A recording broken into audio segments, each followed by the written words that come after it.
और अब बात डमी कैंडिडेट्स की। मध्य प्रदेश विधानसभा चुनाव में हर साल 230 सीटों पर हजारों उम्मीदवार उतरते हैं। माना जाता है कि इनमें से बड़ी संख्या में वो डमी उम्मीदवार होते हैं जिनका काम सिर्फ दूसरे उम्मीदवार के समीकरण को बिगाड़ना होता है। मध्य प्रदेश में लोकतंत्र का त्योहार, चुनाव में डमी उम्मीदवार कितने असरदार।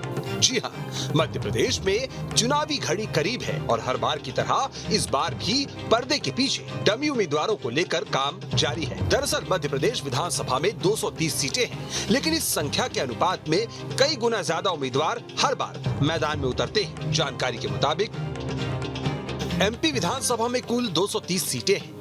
हर चुनाव में हजारों उम्मीदवार मैदान में उतरते हैं।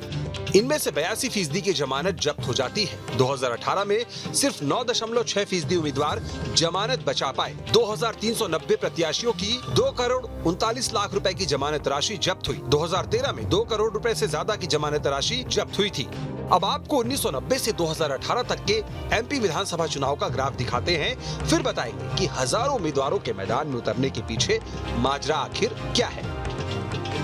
2018 में 2899 उम्मीदवार मैदान में उतरे थे। इनमें से 2390 की जमानत जब्त हो गई। 279 उम्मीदवार हारे थे, लेकिन अपनी जमानत बचाने में कामयाब रहे थे। 2013 के चुनाव में 2583 उम्मीदवार थे। 2080 की जमानत जब्त हुई। 273 अपनी जमानत बचा पाए। 2008 में 3179 उम्मीदवार मैदान में थे। इनमें से 2654 की जमानत जब्त हो गई, जबकि 295 हारे उम्मीदवार अपनी जमानत बचाने में सफल रहे। इसी तरह 2003 के विधानसभा चुनाव में 2171 उम्मीदवार मैदान में थे। इनमें से 1655 की जमानत जब्त हो गई। 286 हारे उम्मीदवार अपनी जमानत बचाने में कामयाब रहे। 1998 के विधानसभा चुनाव में 2510 उम्मीदवार मैदान में थे। इनमें से 1778 की जमानत जब्त हो गई। 392 अपनी जमानत बचा पाए। 1993 में 3729 उम्मीदवार मैदान में थे। इनमें से 2995 की जमानत जब्त हुई, जबकि 414 अपनी जमानत बचा पाए। 1990 के विधानसभा चुनाव में 4215 उम्मीदवार मैदान में थे। इनमें से 3530 की जमानत जब्त हो गई, जबकि 365 उम्मीदवार मुश्किल से अपनी जमानत बचा पाए।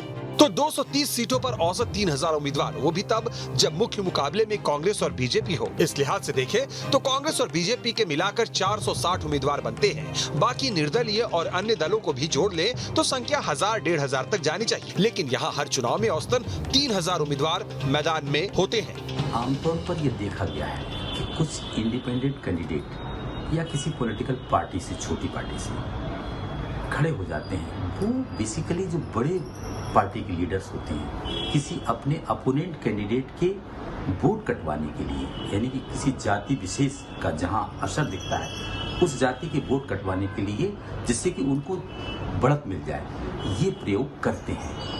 लेकिन ज्यादातर देखा गया है कि ये कभी नहीं जीतते हैं। एक आदि कोई जाति फैक्टर वाला कैंडिडेट जीत जाता है। माना जाता है कि कई बार वोट काटने के लिए या विपक्षी दल के जाति समीकरण को बिगाड़ने के लिए डमी उम्मीदवार उतार दिए जाते हैं। ये उम्मीदवार जीत के लिए नहीं, बल्कि थोड़ी बहुत लोकप्रियता और सामने वाले उम्मीदवार का खेल बिगाड़ने के लिए मैदान में उतरते हैं। और सियासी पार्टियां खुद कई बार ऐसे उम्मीदवारों को बैकडोर सपोर्ट देकर उन्हें चुनावी दंगल में उतारती है। देखिए, चुनाव का अंतिम लक्ष्य जीत हासिल करना होता है। चाहे वो पार्टी हो, चाहे व्यक्तिगत प्रत्याशी अपनी तरफ से कोई ऐसा व्यक्ति खड़ा करता है जो जातिगत समीकरणों के हिसाब से उसके अनुकूल बैठता है, तो ये चुनावी मैनेजमेंट का एक हिस्सा है।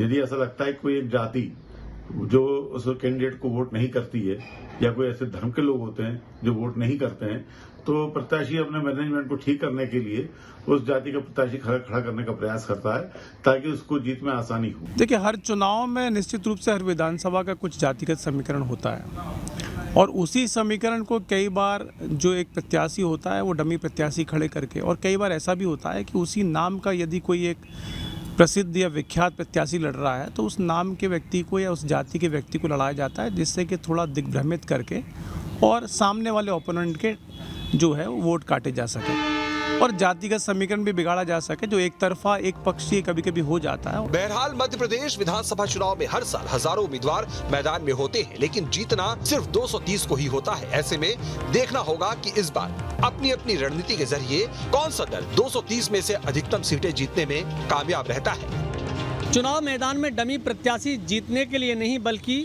दूसरों को हराने के लिए उतारे जाते हैं।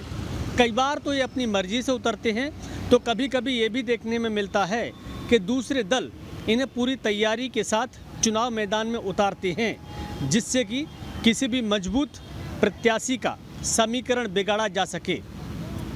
कई बार इस तरह की उलझन में बड़े बड़े नेता भी चुनाव हार जाते हैं। विशेषज्ञ मानते हैं कि सियासत में वही नेता सफल होता है जो एक जाति से उठकर अन्य जातियों का समर्थन हासिल कर लेता है। Vinod Sharma, news state.